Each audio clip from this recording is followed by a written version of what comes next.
Mirror, mirror क्या होता है बेटा, जरा ध्यान से समझेंगे, बहुत इंपॉर्टेंट टॉपिक आ गया है, यहां से आपके क्वेश्चंस बेटा आते हैं, तो बहुत ध्यान से समझने की जरूरत है। बेटा मिरर बनता कैसे, पहले हम उस पर फोकस करेंगे। ये मान लीजिए बेटा एक ट्रांसपेरेंट चीज है, ठीक है,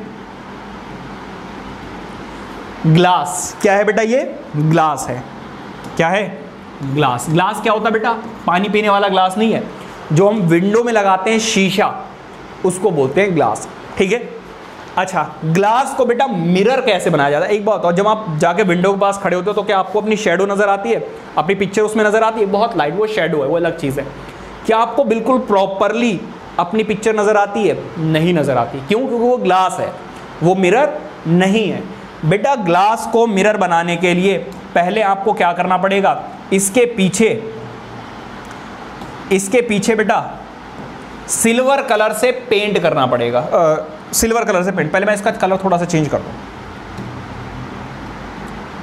अरे आजा बेटा, इसके पीछे बेटा आपको सिल्वर की कोटिंग करनी पड़ेगी। क्यों सिल्वर की कोटिंग करनी पड़ेगी, because silver is the best reflector of light. तो जरा ध्यान दीजिए, मैंने क्या किया बेटा, इसी को कॉपी कर लेते हैं, मैंने इसके पीछे सिल्वर की कोटिंग कर दी, ये बेटा ग्लास था, इसके पीछे मैंने सिल्वर की कोटिंग कर दी। Why, because silver is the best reflector of light. और जब आप मिरर में अपनी इमेज देखना चाहते हैं, आप चाहते हैं बिल्कुल जैसे आप हो वैसे ही नजर आओ, ठीक है, तो अच्छी इमेज बनाने के लिए आपको रिफ्लेक्शन भी अच्छा चाहिए होगा, इसलिए मैंने सिल्वर की कोटिंग कर दी। लेकिन बेटा सिल्वर पे हल्का सा भी हाथ लग जाता है तो निकल जाता है वो, तो इसको प्रोटेक्ट करने के लिए भी कुछ करना पड़ेगा। तो बेटा to protect the silver coating, हमें बेटा इसके पीछे रेड ब्राउन कलर से पेंट करना पड़ता है। तो बेटा यहां से दो क्वेश्चन पूछे जाते हैं, why silver coating is used for making mirror, because silver is the best reflector of light. फिर वो आपसे ये पूछे कि भाई रेड ब्राउन कलर से पेंट करना क्यों जरूरी है, तो बेटा answer is to protect the silver coating. Silver coating को प्रोटेक्ट करने के लिए रेड ब्राउन कलर का यूज किया जाता है, ठीक है। अच्छा, जब ऐसा हो जाएगा तो फिर आप इसका नामकरण कर सकते हो, इसका रख दीजिए M और इसका रख दीजिए N। जब बेटा आप ये सब कर देते हो तो बेटा ये ग्लास से क्या बन जाता है, मिरर बन जाता है। क्या बन जाता है बेटा, मिरर। अगर एक स्ट्रेट ग्लास है तो उसको बेटा हम क्या नाम देते हैं, प्लेन मिरर। क्या नाम देते हैं बेटा, प्लेन मिरर। और बेटा कर्व्ड भी होते हैं, वो अभी हम आगे पढ़ेंगे, ठीक है। तो जरा मिरर की डेफिनेशन पढ़ लीजिए। A mirror is a device which is used for the study of reflection of light। तो बेटा रिफ्लेक्शन ऑफ लाइट का यहाँ पे यूज किया जाएगा, अभी रिफ्लेक्शन के बारे में भी पढ़ेंगे, ठीक है। तो मिरर समझ में आ गया किस तरीके से ग्लास से मिरर बनाया जाता है। अब बेटा हम पढ़ेंगे रिफ्लेक्शन ऑफ लाइट के बारे में। What is reflection of light, जरा ध्यान दीजिए। अब बार बार आपको सिल्वर कोटिंग का इतना कुछ करने की जरूरत नहीं है, डायरेक्टली बेटा आप क्या करेंगे, एक लाइन लेंगे, इसको चलो मैं स्काई ब्लू ले लेता हूँ, इसके पीछे बेटा आप क्या करेंगे, रेड ब्राउन कलर से पेंट करेंगे। ये बेटा जब तक आप शेड नहीं करेंगे तब तक ये मिरर कंसीडर नहीं किया जाएगा। इसके ऊपर लिख देंगे बेटा M, नीचे लिख देंगे N, और यहाँ पे क्या लिखेंगे, प्लेन मिरर। क्या लिखेंगे बेटा, प्लेन मिरर। बताइए कोई दिक्कत। अच्छा, अब जरा ध्यान देंगे बेटा, मैं क्या कर रहा हूं, मैं एक बेटा लेजर लाइट ले रहा हूं और यहां से ऐसे फॉल करा रहा हूं इसके ऊपर, ठीक है। तो बेटा जब आप फॉल कराएंगे तो लाइट आएगी और कहीं ना कहीं बेटा फॉल करेगी। मान लीजिए यहां कहीं पे फॉल कर जाती है, ठीक है। तो बेटा ये जो लाइट आके फॉल कर रही है, इस फॉल करने वाली लाइट को, ये जो लाइट आ रही है, इसको बोलते हैं बेटा क्या, इंसिडेंट रे। क्या बोलते हैं बेटा, इंसिडेंट रे। थोड़ा सा साफ साफ लिखूं अगर गंदा दिख रहा है तो, क्या बोलते हैं बेटा, इंसिडेंट रे। अब तो मुझे लग रहा है और गंदा लिख दिया मैंने चलो समझ जाओ बेटा, स्पेलिंग है INCIDENTRAY, इंसिडेंट रे। फिर बेटा ये इंसिडेंट रे इससे जाके टकराएगी और टकराने के बाद बेटा क्या आएगी, नीचे की तरफ आएगी, ठीक है। क्या आएगी बेटा, नीचे की तरफ आएगी ऐसे, अरे अरे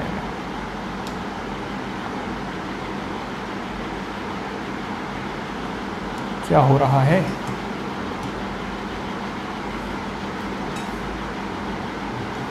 इस तरीके से बेटा नीचे आएगी, थोड़ा सा और घुमा, इसे हटाओ, एक और रे ले लेते हैं, इससे बढ़िया। तो यहां से बेटा जरा देखिए, यहां से एक लाइट जो है वो रिफ्लेक्ट करके वापस जाएगी कुछ इस तरीके से, ठीक है। आप बिल्कुल इसको ऐसे समझिए जैसे मैंने एक बॉल ली, बॉल को अगर मैं बेटा किसी वॉल पे मारूंगा, क्रिकेट बॉल अगर वॉल पे, दीवार पे मारूंगा तो बेटा वो ऐसे जाएगी और टकरा के फिर इधर चली जाएगी। तो इसको हम क्या बोलेंगे? Reflection of ball. लेकिन बेटा यहां पर रिफ्लेक्शन किसका हो रहा है? लाइट का। तो ये क्या है? Reflection of light. जरा ध्यान दीजिए, लाइट ऐसे गई, इस मिरर से टकराई और टकराने के बाद बेटा नीचे आ गई। तो ये जो नीचे आई है इसको बोलता हम बेटा क्या बोलते हैं? Reflected ray. क्या बोलते हैं बेटा? Reflected ray. Any problem?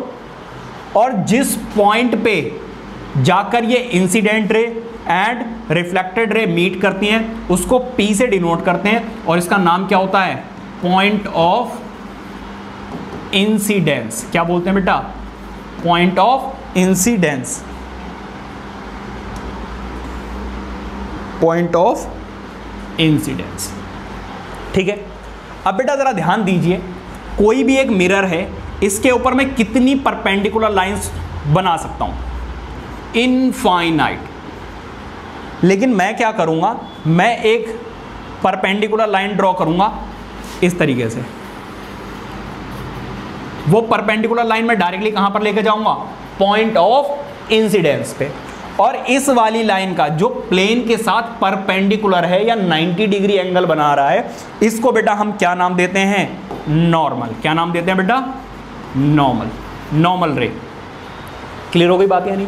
तो ये जो रे आ रही है उसको इंसिडेंट रे बोलते हैं, ये जो रे जा रही है टकराने के बाद उसको रिफ्लेक्टेड रे बोलते हैं, और बीच में जो लाइन है उसको नॉर्मल बोलते हैं। और ये तीनों लाइंस जहां पर जाके मीट करती हैं उसको P से डिनोट करते हैं और क्या बोलते हैं? पॉइंट ऑफ इंसिडेंस, ठीक है। नॉर्मल और प्लेन मिरर के बीच में कितने डिग्री का एंगल होता है? 90 डिग्री का एंगल होते हैं। व्हाई? बिकॉज वो परपेंडिकुलर होते हैं। समझ में आ रही बात या नहीं? अब जरा ध्यान दीजिए, यहां पर जरा ध्यान दीजिए, इंसिडेंट रे और नॉर्मल के बीच में एक एंगल बन रहा है। जैसे आप कैंची खोलते हो ना, तो उसके बीच में जो गैप होता है उसको हम क्या बोलते हैं? एंगल बोलते हैं, ठीक है। ये कौन सा एंगल है? The angle formed between incident ray and normal is called angle of incidence. Angle of incidence, ठीक है, जिसको बेटा हम एंगल आई से डिनोट करते हैं। किससे डिनोट करते हैं? एंगल आई से डिनोट करते हैं। और बेटा नॉर्मल रे और रिफ्लेक्टेड रे के बीच में जो एंगल बनता है इसको हम क्या नाम देते हैं? Angle of reflection. क्या बोलते हैं? Angle of reflection. और एंगल ऑफ रिफ्लेक्शन को बेटा हम एंगल आर से डिनोट करते हैं। किससे डिनोट करते हैं बेटा? एंगल आर से डिनोट करते हैं। समझ में आ गई बात है? ये सारी की सारी बेटा इसकी लेबलिंग हो गई। अब जरा देखें, डेफिनेशन पढ़ लेते हैं कि भाई होती क्या है। लिखना भी तो है, सिर्फ ये ड्रॉ करने से तो काम चलेगा नहीं भाई, चीज़ें लिखनी भी तो होंगी। तो ज़रा एक बार रीड कर लेते हैं। The phenomenon of bouncing back of light in the same medium is called reflection of light. मतलब बाउंसिंग बैक, यहां से गई और टकरा के वापस आ गई, इसी को बेटा हम क्या बोलते हैं? Reflection of light. जैसे कि आप एक लेजर लाइट ले और अगर कोई मिरर है उस पर यहाँ पे करेंगे तो बेटा वो लाइट इधर से जाती हुई नजर आएगी। वो क्या है? Reflection of light. क्योंकि बेटा जो लेजर लाइट होती है वो विजिबल होती है, लेकिन यहाँ पे जो ट्यूब लाइट है, जो सन की लाइट है, वो विजिबल नहीं होती, जिसकी वजह से आपको रिफ्लेक्शन नजर नहीं आता है। Are you getting my point? अब जरा देखिए, reflection of light by a plane mirror. तो ये बेटा क्या है? Reflection of light by a plane mirror, ठीक है। तो ये डायग्राम बेटा बहुत इंपॉर्टेंट है, वो आपसे कह सकते हैं show incident ray, angle of incidence, normal, point of incidence with the help of a well labelled diagram. तो डायग्राम की मदद से आपको दिखाना। लेकिन अगर वो आपसे पूछ ले व्हाट इज इंसिडेंट रे, तो आपको डेफिनेशन भी तो पता होनी चाहिए। तो इन सारी चीज़ों के बेटा अब हम आगे डेफिनेशन देखेंगे जल्दी से, ठीक है, ज़्यादा टाइम वेस्ट ना करते हुए फटाफट बेटा हम इनकी डेफिनेशन देख लेंगे, इंपॉर्टेंट टर्म्स एंड डेफिनेशन। पहले बेटा बात करेंगे किसकी, इंसिडेंट रे की, ठीक है। इंसिडेंट रे क्या होती है जरा देखिए, a ray of light which falls on the mirror surface is called incident ray. पीछे देखा जो आ रही थी रे, फॉल कर रही थी, उसको हमने क्या बोला था, इंसिडेंट रे। फिर बेटा रिफ्लेक्टेड रे क्या होती है जरा देखिए, द रे of light which is send back by the mirror at the same medium is called reflected ray, ठीक है। इसके बाद बेटा पॉइंट ऑफ इंसिडेंस पीछे बनाया था, वो क्या था जरा देखिए, the point of incidence, the point eight which incident ray false on the mirror is called point of incidence, ठीक है। पॉइंट ऑफ इंसिडेंस आएगा बेटा, ठीक है, ऑफ रिफ्लेक्शन रे, ठीक है, पॉइंट ऑफ इंसिडेंस आएगा। नॉर्मल बेटा क्या होती है जरा देखिए, an imaginary line perpendicular to the point of incidence, जो पॉइंट ऑफ इंसिडेंस था उसी पे परपेंडिकुलर था या फिर प्लेन के साथ भी, मिरर के साथ, इज कॉल्ड नॉर्मल, ठीक है। इसके बाद बेटा आगे आ जाइए, पॉइंट ऑफ इंसिडेंस क्या होता है जरा देखिए, ये 2 बार हो गया क्या, डिलीट कर दो इसको, पीछे भी करा तो दिया, नॉर्मल भी करा दिया, अरे लग रहा रिपीट हो गया, कॉपी पेस्ट हो गया, कोई बात नहीं, कोई बात नहीं, बड़े बड़े शहरों में छोटी छोटी बातें होती रहती हैं। ये करा रहे हैं, ये भी डिलीट कर दिया, व्हाट हैपेंड, ये करा ना एंगल ऑफ, इससे पहले वाला भी कर दिया, ओहो कोई बात, कोई बात,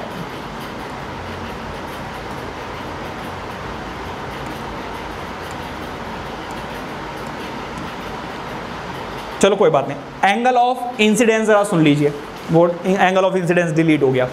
the angle formed between incident ray and normal, the angle formed between incident ray and normal is called angle of incidence, ठीक है। एंगल ऑफ रिफ्लेक्शन बेटा क्या होता है जरा देख लीजिए, the angle between reflection, reflection नहीं बेटा रिफ्लेक्टेड होगा, reflected, reflected ray and normal is called नहीं सिर्फ एक बार, is called angle of reflection, ठीक है भाई। पीपीटी बनाते वक्त हो जाती है गलती, जरा सा मिस्टेक नजर हटी और दुर्घटना घटी। अच्छा अब बेटा सबसे इंपॉर्टेंट टॉपिक आ गया and that is laws of reflection, ठीक है। दोबारा से एक बार फटाफट डायग्राम बनाएंगे, ठीक है। और ये बेटा आपकी क्या है, प्लेन मिरर आपका है, और इसके पीछे बेटा हमें क्या करना है, रेड ब्राउन से पेंट करना है। ये एम हो गया, ये एन हो गया, ये क्या है बेटा आपका प्लेन मिरर। बताइए कोई दिक्कत, यहां पर बेटा कोई भी रे आएगी उसको हम क्या बोलेंगे, इंसिडेंट रे, और रिफ्लेक्ट करके वापस जाएगी उसको हम क्या बोलेंगे, रिफ्लेक्टेड रे। तो ये हो गई आपकी क्या, इंसिडेंट रे। ये क्या हो गई बेटा आपकी रिफ्लेक्टेड रे। ये क्या हो गया बेटा आपका point of incidence, point of incidence. और यहां पे बेटा बीच में एक लाइन आती है जिसको हम क्या बोलते हैं, नॉर्मल। बताइए कोई दिक्कत, यहां पे बेटा जो एंगल फॉर्म होता है इंसिडेंट रे और नॉर्मल के बीच में उसको बोलते हैं एंगल ऑफ इंसिडेंस, और जो यहां पर एंगल बनता है नॉर्मल और रिफ्लेक्टेड रे के बीच में उसको एंगल ऑफ रिफ्लेक्शन, ठीक है। लॉज बेटा क्या कहते हैं जरा सुन लीजिए। फर्स्ट लॉ ये कहता है that all the rays, incident ray, reflected ray and normal lie on the same plane at the point of incidence. मतलब कि सारी की सारी रेज एक ही प्लेन पे मीट करेंगी। ऐसा नहीं कि बेटा इंसिडेंट रे मिली वॉल पे और रिफ्लेक्टेड रे मिली पैनल पे और नॉर्मल मिली इस टेबल पे, ऐसा नहीं होगा। एक ही प्लेन पे मिलेंगे तीनों के तीनों, और कहां पे मिलेंगे, पॉइंट ऑफ इंसिडेंस पे। ये बेटा फर्स्ट लॉ है, ठीक है। देखिए जरा फर्स्ट लॉ क्या कहता है, the incident ray, reflected ray and normal lies in the same plane at the point of incidence. और दूसरा बेटा क्या कहता है लॉ, कि ये वाला एंगल, एंगल ऑफ इंसिडेंस हमेशा किसके इक्वल होगा, एंगल ऑफ रिफ्लेक्शन के इक्वल होगा। मतलब अगर ये 30 डिग्री है तो ये भी 30 डिग्री होगा, और अगर ये 60 डिग्री है तो ये भी 60 डिग्री ही होगा। तो सेकंड लॉ बेटा क्या कहता है, the angle of the angle of incidence is always equal to the angle of reflection. ठीक है, कुछ बेटा यहां पे इंपॉर्टेंट पॉइंट मैंने लिखा हुआ है, जरा समझ लीजिए, एक बार रीड कर लीजिए। इधर कट तो नहीं रहा, देखना जरा, ये चीज कटी तो नहीं कट रही? ठीक है, जरा देखिए, ये इंपॉर्टेंट पॉइंट है। A ray of light which is incident normally on a mirror is reflected back along the same path. In this case, the angle of incidence and angle of reflection will be 0, and the incident ray, reflected ray and normal will lie the same. क्या मतलब है? अगर बेटा मैं इस incident ray को normally fall करा दूं, मतलब 90 डिग्री पर, तो बेटा इस केस में ये वाला एंगल कितना हो जाएगा? 0 डिग्री, और रिफ्लेक्टेड रे ऐसे जाएगी और सेम पाथ से ही वापस आ जाएगी। मतलब रे ऐसे गई, टकराई, और टकराने के बाद वापस आ गई। तो बेटा एंगल ऑफ इंसिडेंस और एंगल ऑफ रिफ्लेक्शन कितने हो जाएंगे? 0 डिग्री के। कई सारे बच्चे इसको 90 डिग्री लिख देते हैं, क्यों? क्योंकि प्लेन के साथ कितने डिग्री का एंगल बन रहा है? 90 डिग्री। लेकिन बेटा एंगल ऑफ इंसिडेंस होता है इंसिडेंट रे और नॉर्मल के बीच में। जब रे को आप इधर ले आओगे तो एंगल क्या हो जाएगा? एक्सक्यूज मी, एंगल क्या हो जाएगा बेटा? 0। और अगर एंगल ऑफ इंसिडेंस 0 हो गया तो एंगल ऑफ रिफ्लेक्शन भी 0 हो जाएगा। और इस केस में इंसिडेंट रे, रिफ्लेक्टेड रे और normal lie on the same place, एक ही जगह पर बेटा लाई करेंगे या एक लाइन पे लाई करेंगे। समझ में आ गई बातें? ये है बेटा आपका लॉज ऑफ रिफ्लेक्शन। कुछ बेटा इंपॉर्टेंट क्वेश्चन मैं जरा करा दूं, बस इसके साथ अपनी क्लास वाइंड अप करेंगे।